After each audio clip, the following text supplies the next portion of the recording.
Shalom Aleichem, on est dans Ochot Sadekim Shar HaTshuva, la porte de la Tshuva, on est dans le 12e. Je dis le Rav, She'yachkor ve'yeda godel kol echad me'avonotav, u'me'eze avera yesh malkut o mitat bet din o karet, she'yeda godel achet, yemarer libo bevidui ve'yosif achna'a.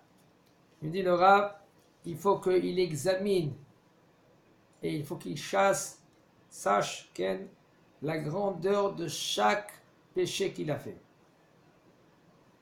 Pour savoir la grandeur, il faut savoir la halakha. Qu'est-ce qu'il a fait en premier? Après qu'il sait qu'est-ce qu'il a fait, il comprend maintenant quelle est la grandeur de la faute. Et avera yesh malkut, ou peut-être cette avera là par exemple, dans quelle avera que c'est malkut qui doit recevoir des coups, ou par exemple une peine de mort, de Beddin, ou Bidei Shamayim, ou de Kadosh Baruch Hu, ou c'est karet, c'est retranché, il y a beaucoup de sortes de l'âme qui est retranchée, ou c'est dans le monde futur, ou c'est dans ce monde-là, il fallait que le Beddin qui le juge, ou c'était dans ce monde, dans le monde futur, okay, il doit quitter ce monde-là, à la moitié de sa vie. Tous ces avérotes là maintenant, il faut qu'il sache maintenant quelle punition, et quand il va savoir maintenant la grandeur de la punition, il va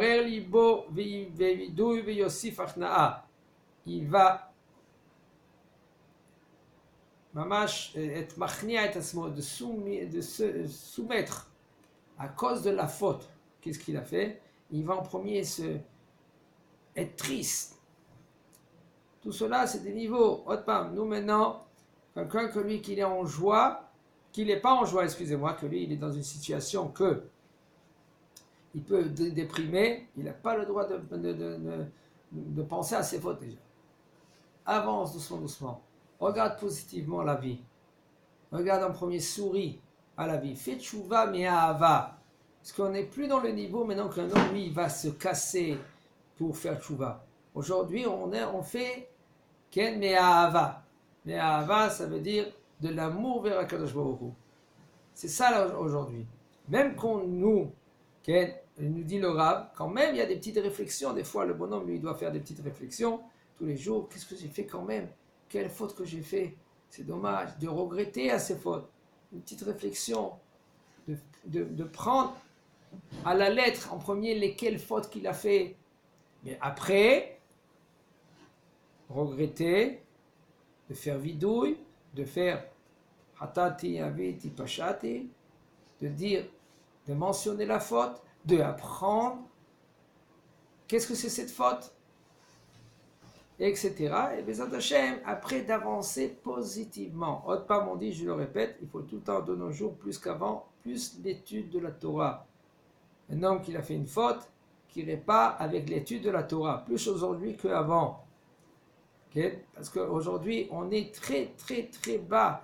Que si un homme, maintenant, il va commencer à faire qu'est-ce qu'il dit le Rav, là, on est obligé de dire qu'est-ce qu'ils disent les livres. Parce que c'est des niveaux très, très, très hauts. Que c'est dangereux qu'un homme, lui, qui va commencer à faire qu'est-ce qu'il dit à la lettre, qu'est-ce qu'il dit le Rav. Même quand je dis ça, je dis que dans tous les livres, au Hachem, il y a des livres aujourd'hui de tout.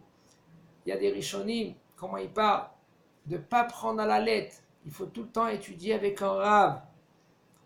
Il ne faut pas dire aussi, tant aujourd'hui de nos jours, c'est autre chose, alors on ferme le livre. Non, on est obligé d'étudier. On est obligé de savoir.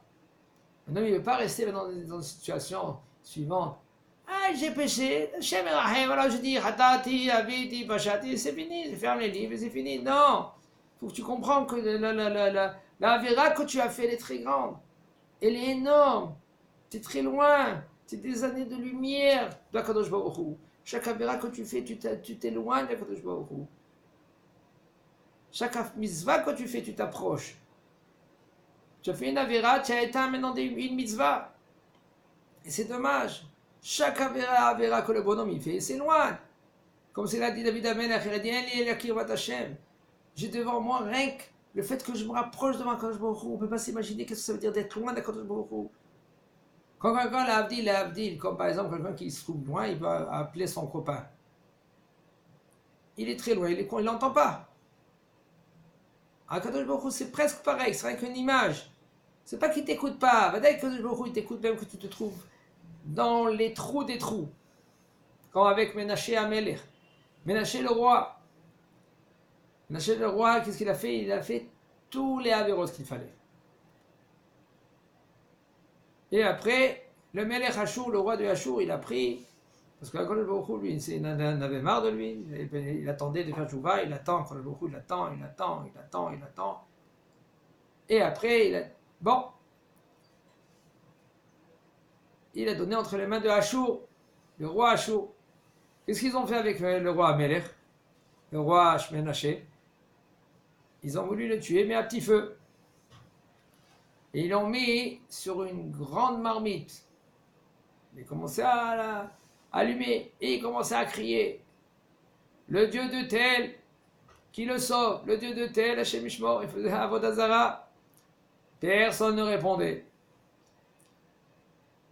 Mais non, il s'est rappelé que son père c'était Chizkiyahu Amelech.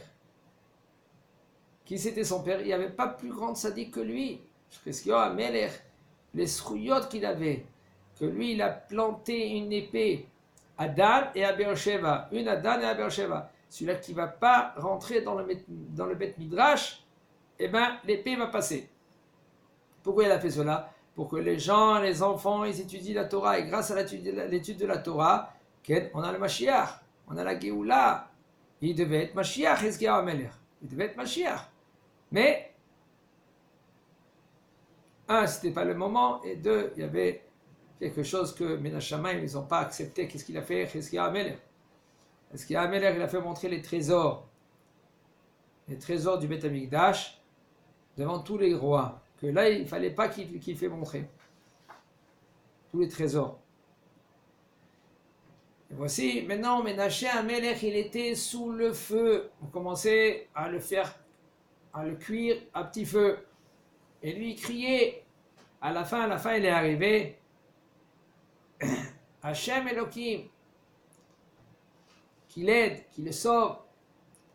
Et Akadosh Baruch Hu, à la fin, il a accepté cette fille-là. Et il a pris comme un avion. La marmite, elle est partie directement vers sa royauté. Il y a Machlok dans la Gemara, dans Sanhedrin. Est-ce que Ménaché, lui, il a le monde futur, Techiyat Ametim, oui ou non? C'est Machloket. Entre Chaim et Rabbi Yehuda. Ils disent qu'il n'a pas le monde futur. Alors, comment c'est écrit? C'est écrit clair dans le Nar que Akadosh Baruch Hu, il a remis à sa royauté à Jérusalem. Alors ils disent que le roi Ménaché, on l'a remis à sa royauté à Jérusalem, mais pas le Olam Haba. Mais là, il n'a pas Helek l'Olam Haba. Il y en a qui disent que l'eau, pareil que la royauté, il a reçu, et là, il a aussi le Olam futur, le Olam Haba, Triat Ametim, etc. Maintenant, c'est la 13e.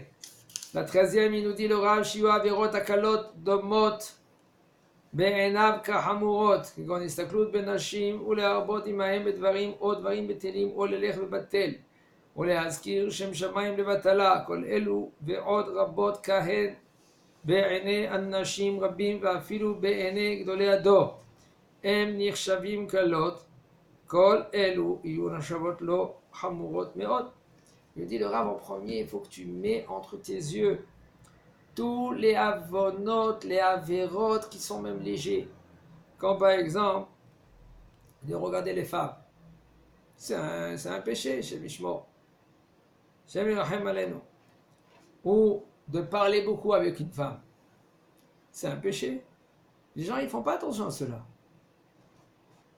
Ils voient sa belle-sœur et ils commencent à pipoter avec elle. Ça, c'est péché. Les gens, qu'est-ce qu'ils croient? Il peut être avec la barbe, avec le chapeau, tout ce que vous voulez. Mais c'est péché. On n'a pas le droit de parler beaucoup avec la femme. Et même que c'est écrit comme ça dans la Mishnah, on parle de sa femme. Tu n'as pas le droit de trop parler avec ta femme. Ça veut dire quoi? Il faut pas comprendre comment c'est écrit, la comprendre comme ça. L'autre, de ne pas trop parler avec la femme, on parle de sa femme à lui, mais par contre, la femme de son ami, c'est sûr qu'il ne faut pas parler avec elle. Donc, quand c'est écrit dans la Mishnah comme ça, c'est écrit pourquoi? De ne pas trop parler avec la femme. C'est écrit, parce que si tu parles trop, à la fin, tu ne vas pas étudier la Torah. Il est avec sa femme et il parle dans la maison, 2 heures, 3 heures, 4 heures, et l'étude de la Torah, qu'est-ce qui se passe avec? Le bonhomme, il met ça de côté. Après, il va voir Gehinam. Pourquoi? Parce qu'il n'étudie pas la Torah. C'est pas écrit ne parle pas. C'est écrit lotarbe. Ne parle pas beaucoup. Mais parler, tu es obligé de parler. La femme, elle a besoin que l'homme, il parle avec elle. Pour que son mari, que lui, Baruch Hashem, il vient, il étudie la Torah. Il étudie Divrei Elokim Haïm avec un rab. Il vient chez lui à la maison et il parle avec sa femme. Regarde, qu'est-ce que j'ai étudié aujourd'hui? Gentiment, tranquillement, sans avec des ordres. Oui, j'ai étudié, il faut faire ça. Et si on ne fait pas comme ça, on a Gehinam. Non, c'est pas l'approche qu'il faut. L'approche, elle est de parler tranquillement, comme dit la Gemara. Varim ben nahat isham'u. Quand c'est calme, et on va écouter. On n'est pas maintenant des commandants. La femme, les enfants, il faut parler avec eux doucement. Même si c'est quelque chose que tu es obligé qu'ils font tout de suite. C'est écrit dans la Gemara claire. Il faut parler tranquillement. Même il y a des choses. Allumez les bougies, Shabbat il va rentrer. La Gemara elle dit dans Maseret Gittin, tu es obligé de dire ça tranquillement. Fais le maaser. Et pas de parler dur. La Gemara raconte là-bas qu'il y avait Pilegesh Bagiva. Parce que son mari, lui, il a grondé. Parce qu'il a grondé, elle est partie chez son père. Et à cause de cela, qu'est-ce qui s'est passé? Suite à l'histoire, il y a des milliers d'Israël qui sont morts. À cause de quoi? Que son mari, il a parlé très dur avec sa femme. La Gemara, elle dit, qu'est-ce que ça veut dire très dur? Mahloket ben Rabbi Nathan et Eviatar bi Eviatar. La Gemara, elle dit il dit qu'il a trouvé un cheveu dans la soupe. Et l'autre, il dit non. Qu'est-ce qu'elle a fait? Elle a brûlé son plat. Et les deux Chachamim, ils ont juré. On jure, comme ça ils ont dit, ils jurent que c'était ça le cas. Comment c'est possible qu'ils ont juré? C'est sûr que c'est un qui a raison et un il a tort. Comment ils peuvent jurer? Alors, un des rabbinim là-bas, il a vu Eliyahu Navi Zachor Latov, il a dit, je peux comprendre qu'est-ce qui s'est passé. Comment c'est possible? Quelqu'un qu'ils ont juré, il dit, écoute, Akadosh Baruch Hu, qu'est-ce qu'il étudie maintenant en haut? Il étudie Pilegesh Bagiba. Moi, il a dit. Et qu'est-ce qu'il dit? Il dit en haut, Bni Aviatar Omerkar, Nir Binatan Omerkar. Ça veut dire que les deux avaient raison. Alors, il dit, comment c'est possible que les deux ils avaient raison? Il dit qu'une fois qu'il a trouvé un cheveu dans la soupe, il s'est mis en colère, mais il s'est pas énervé gravement. Et après, quand elle a brûlé son plat, qu'est-ce qu'elle a fait? Il s'est mis en colère et à cause de cela, elle est partie chez son père. Elle est partie chez son père. Après quelques jours, le mari il a été chercher sa femme. Il est parti chez son beau-père. Son beau-père a dit, reste dormir ici. Il a dit, écoute, je dois vite partir. Non, reste dormir un jour, encore un deuxième jour. Et après, il a dit, non, je vais devoir partir. Ils sont partis en fin de compte la nuit. Quand ils sont partis la nuit, ils sont arrivés dans un chemin, ils n'avaient pas où dormir. Il y en a un qui les a dit, un de Lévi, rentrez, venez chez moi.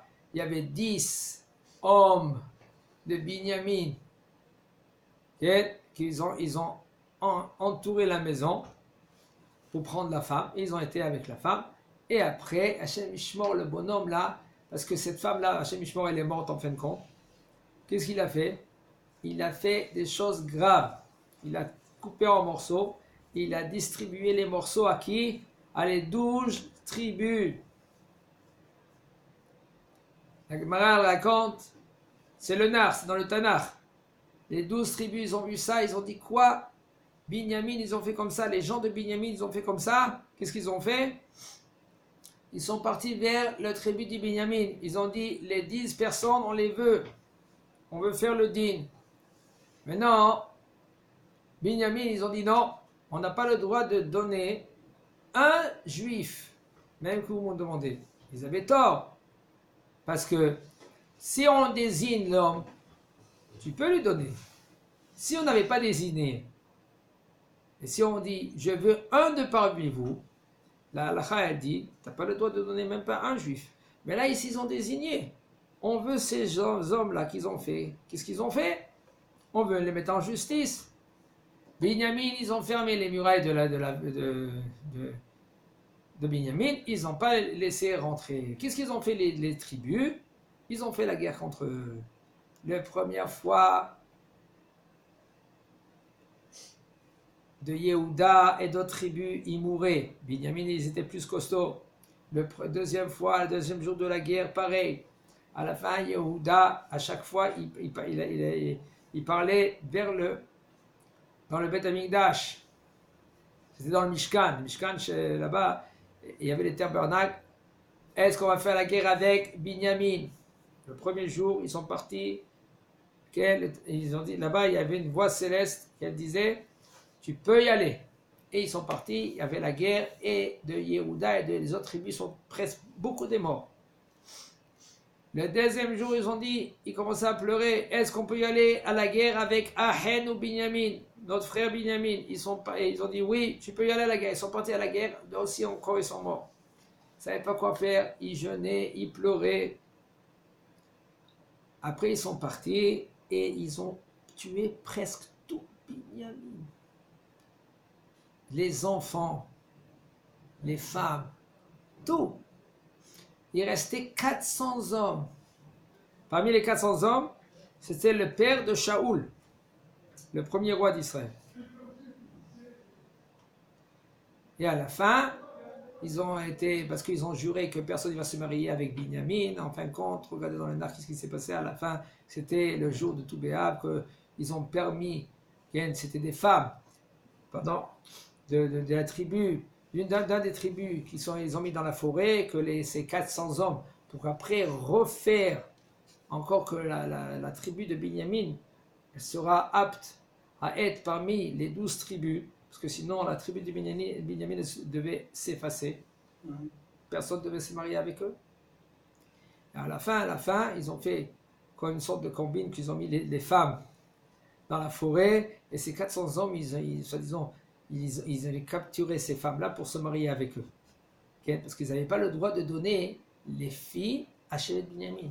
Et chez Mishmor, c'était presque un rien du tout pour que perdre Shevet Binyamin. Qu'est-ce qui s'est passé de ce prochain d'avant? Ils se sont mariés, il y avait des enfants, et bien au Hachem, Shevet Binyamin, tout ça à cause de quoi?